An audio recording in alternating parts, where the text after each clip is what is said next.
Bom dia! Tudo bem com vocês? Mais uma aula de processo penal começando. Eba!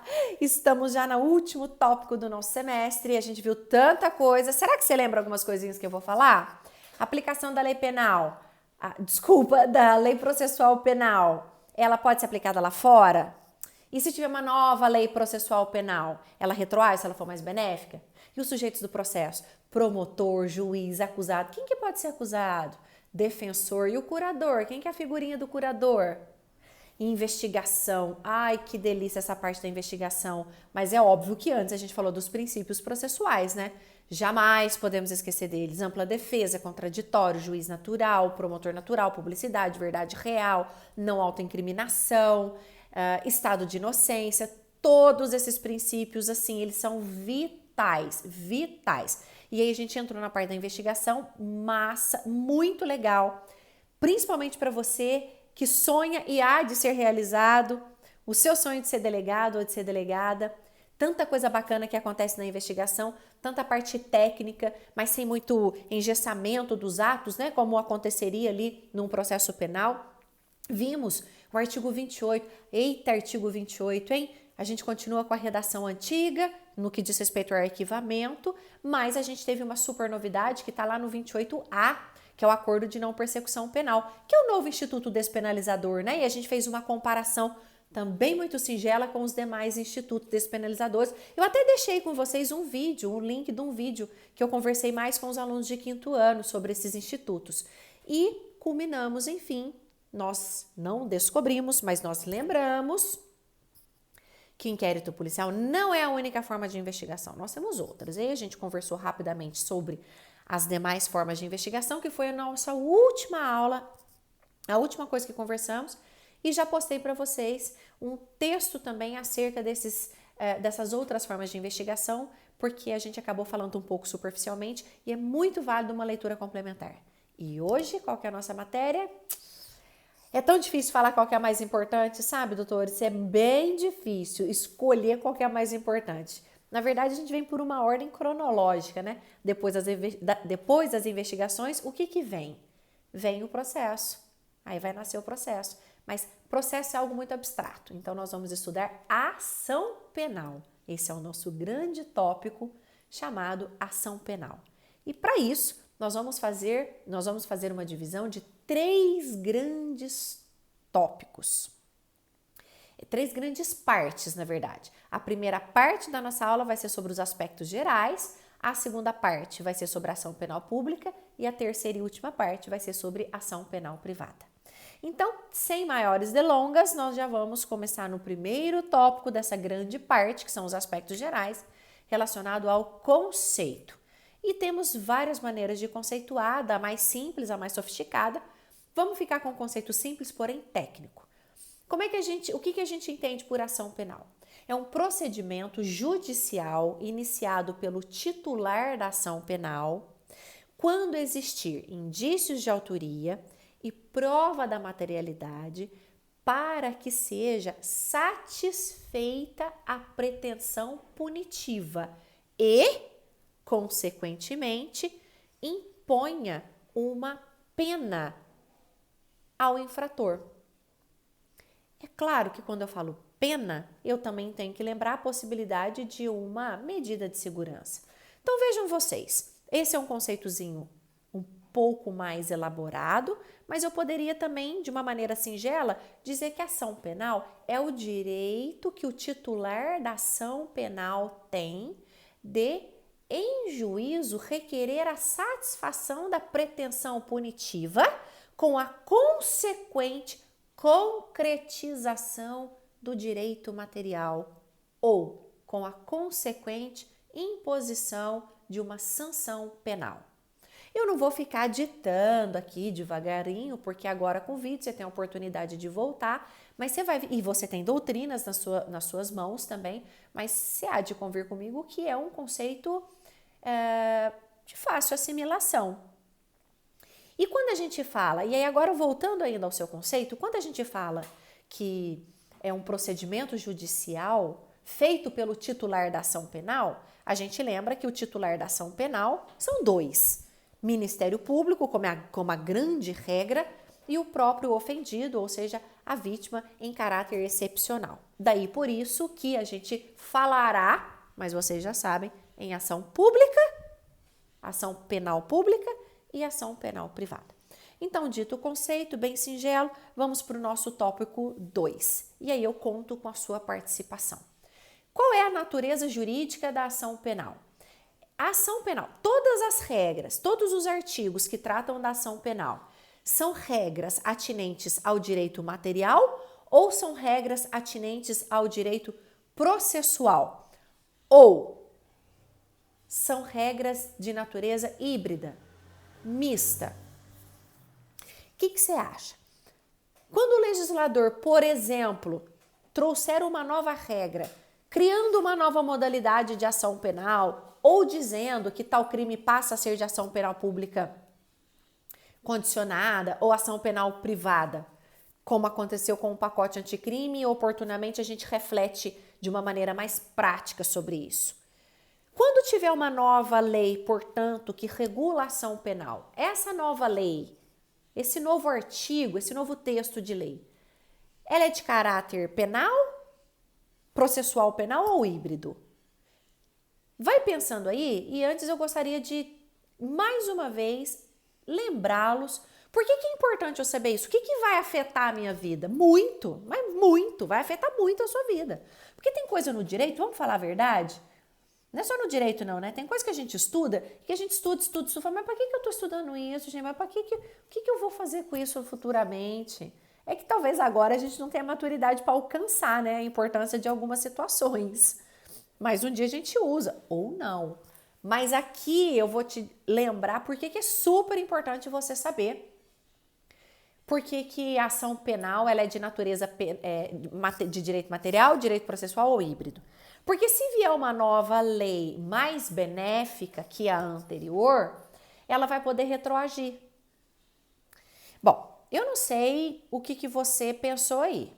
Não é uma resposta muito simples, mas eu vou te adiantar que a ação penal é de natureza híbrida, mista. Os dispositivos legais que tratam de ação penal, eles têm tanto o rostinho de direito material, quanto também o rostinho de direito processual. Por quê? De direito processual, porque é um direito a ser exercido em juízo.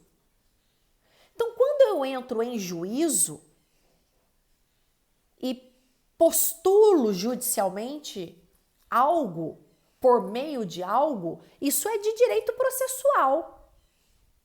Mas eu não posso esquecer também que é justamente por meio dessa ação penal que eu vou satisfazer a pretensão punitiva e impor uma pena. E pena é um instituto de direito penal, de direito material.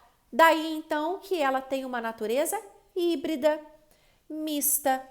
E sendo assim, a conclusão que nós temos é: caso uma nova lei que regule a ação penal seja elaborada, ela entre em vigência e for mais benéfica, ela poderá retroagir, porque novas normas consideradas híbridas, há de prevalecer o caráter material para fins de retroatividade em caso de ser mais benéfica. Joia? E aí a gente segue com o nosso terceiro tópico. O primeiro foi o conceito, o segundo a natureza jurídica e o terceiro nós temos a distinção entre início da ação penal e início do processo penal. Chega uma hora que aí eu vou falar o seguinte para os senhores. Chega uma hora que a gente, no dia a dia, no nosso vocabulário, verbalizando, a gente não faz muita distinção entre processo penal e ação penal. Quando a gente vê um processo instaurado, a gente fala, os autos da ação penal, ou a gente fala nos autos do processo penal. Só que a gente é o estudioso do direito e a gente precisa começar a apurar um pouco a técnica e deixar as coisas mais afiadas. Confesso a vocês que eu não dava muita importância para essa distinção, porque como eu falei para vocês, na prática, tanto faz eu falar ação penal ou processo penal, me dá a ideia de já teve uma investigação, essa investigação foi satisfatória, trouxe elementos suficientes e aí foi iniciado em juízo o pedido para essa pessoa ser condenada. Isso para nós, quando termina o inquérito e as coisas vão lá para o fórum, digamos assim, isso a gente acaba muito informalmente chamando de ação penal ou processo penal. Por isso que eu não dava assim, muita importância.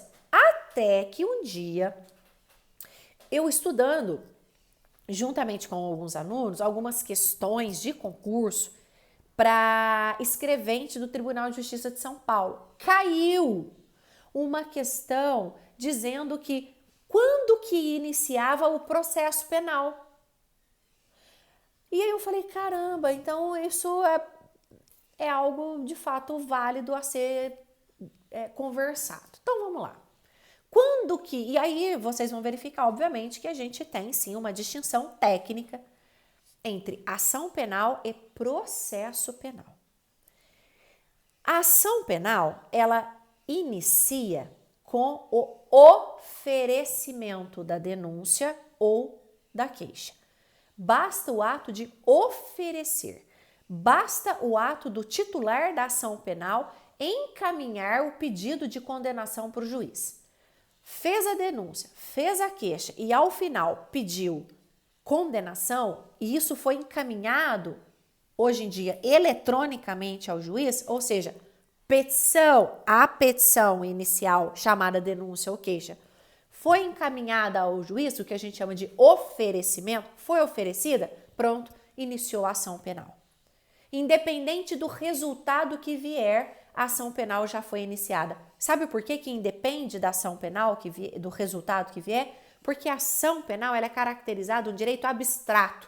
O que é um direito abstrato? Eu não preciso ter o resultado dessa ação penal para falar que eu já exercitei o meu direito. O fato de você levar o seu pedido ao juiz, o seu direito já foi exercitado, já foi efetivado. Por isso que a gente fala que ele é um direito abstrato. Então, a ação penal ela será iniciada com o oferecimento da denúncia ou da queixa. Já o processo penal vai ter início com uma questão bem técnica, com a citação do acusado. E a gente vai encontrar uma prova cabal disso, lá no artigo 363 do CPP, quando fala que a relação jurídica processual estará formada com a citação do acusado. Há quem diga que o processo penal começaria com o recebimento da denúncia ou da queixa. Vejam, cuidado com os verbos. Primeiro eu ofereço a denúncia ou a queixa, para depois ela ser recebida pelo juiz. Há quem diga, portanto, que o recebimento iniciaria o processo penal, mas há de prevalecer que o processo penal, de fato, foi iniciado com a citação do acusado, e eu acho isso muito cabível, isso acho muito razoável, porque para falar em processo, em relação processual, eu preciso ter parte ativa, parte passiva e o juiz, no caso, o promotor ou a vítima, o réu e o juiz. E o réu só chega no processo quando ele é citado. O promotor chega no processo, a vítima chega no processo quando oferece a denúncia. O juiz chega no processo quando ele recebe, mas a citação, em regra, vem depois do recebimento. Portanto, doutores, nós temos uma distinção entre início da ação penal e início do processo penal e fiquem atentos a isso com a leitura do artigo 363 do CPP. E a gente vai para o nosso quarto tópico, que são as condições da ação penal. E aqui eu gostaria de dizer para os senhores que nós temos as condições genéricas, que são as condições gerais, e as condições específicas, aquelas exigidas em apenas alguns tipos de ação penal. Por ora, nós vamos trabalhar com as condições genéricas. Condições genéricas são aqueles requisitos exigidos para todo tipo de ação penal, seja ela pública, seja ela privada, seja ela pública condicionada, incondicionada, ou seja qualquer modalidade de ação penal privada. Então, são essas que nós vamos estudar. Condições genéricas da ação penal, ou seja, todas as condições exigidas, todos os requisitos exigidos para nascer, para ter uma ação penal. O primeiro deles é chamado, isso não é estranho aos senhores, provavelmente vocês já estudaram lá na Teoria Geral do Processo. o primeiro requisito, chamado tecnicamente de condição da ação penal, primeiro requisito, possibilidade jurídica do pedido, possibilidade jurídica do pedido. Você só pode levar dentro de uma ação penal um fato, a descrição de um fato que seja caracterizado crime. Só isso que você pode pedir. Ou seja, o que está atrelado à possibilidade jurídica do pedido? O primeiro requisito, tipicidade. É o primeiro requisito. Você tem que trabalhar com o crime, com um crime, ou melhor dizendo, com uma infração penal. Você não pode levar ao juízo um fato que não seja caracterizado crime. Isso é considerado a possibilidade jurídica do pedido. Eu não posso, em hipótese alguma, fazer a narrativa, portanto, de um dano que eu sofri e postulando e falando que esse dano me causou muito prejuízo, que eu fiquei mal com esse dano. A não ser, olha só que interessante esse exemplo, a não ser que esse dano sofrido se revista de um crime. Porque nós temos o crime de dano, lá no artigo 163 do Código Penal, que é aquele dano feito mesmo por motivo egoístico ou dano ao patrimônio público. Aí se reveste de crime, mas fora isso, não dá. Então, eu só posso levar em juízo aquilo que é juridicamente possível. E a possibilidade jurídica do pedido está relacionado à descrição de um fato considerado como crime. Ok? Esse é o primeiro requisito chamado condição da ação. O segundo requisito é o interesse de agir. E aqui eu gostaria de rapidamente falar o seguinte, fazer um parênteses. Então você não precisa ficar tomando nota agora, porque é na verdade um ponto de reflexão. Doutores, tem pessoas que gostam, alguns doutrinadores, eles gostam muito de ficar trazendo alguns denominadores em comum do processo penal e também do processo civil. E isso dá um pouco de trabalho para a gente, porque vocês sabem que as regras, o direito tutelado no processo civil é muito diferente do direito tutelado aqui no processo penal. E aí, quando você estuda as condições da ação lá no processo civil, você vai perceber que dentro do requisito necessidade, dentro do requisito interesse de agir, vai ter necessidade, adequação, utilidade. E as pessoas tentam trazer isso também aqui para o processo penal. Só que não dá muito certo, porque toda ação penal é necessária, porque para buscar punição só pode ser por ação penal. A única via adequada para buscar punição é ação penal. Então, sabe quando a gente fica assim, chovendo no molhado? É ficar explicando algo que não precisa ser explicado. Vamos então simplificar a nossa vida? Vamos nos filiar, e eu convido os senhores a filiar aqueles doutrinadores que definem o interesse de agir dentro de uma condição considerada, uma das condições da ação penal, como aquela situação muito singela, que é a ausência de qualquer situação que extinguiria a punibilidade. Interesse de agir é ausência de causas extintivas da punibilidade. Isso é interesse de agir. A gente tem que enxergar o interesse de agir. O que é uma ação penal que tenha interesse de agir? Basicamente, é aquela ação penal que vai conseguir alcançar o seu objetivo. Qual que é o objetivo da ação penal, doutores? Punir. Você consegue punir com prescrição? Não. Você consegue punir se tiver decadência? Não. Você consegue punir um réu, um indiciado morto que morreu? Não. Prescrição, decadência e morte são umas das causas que extinguem a punibilidade. Por isso que a gente fala, se tiver uma causa extintiva da punibilidade, não é considerada, não se fala em interesse de agir. Essa ação penal não tem interesse de agir. Então, eu gostaria de simplificar essa condição da ação, que nós estamos falando de interesse de agir, nisso. Ausência de causa extintiva da punibilidade. Ok?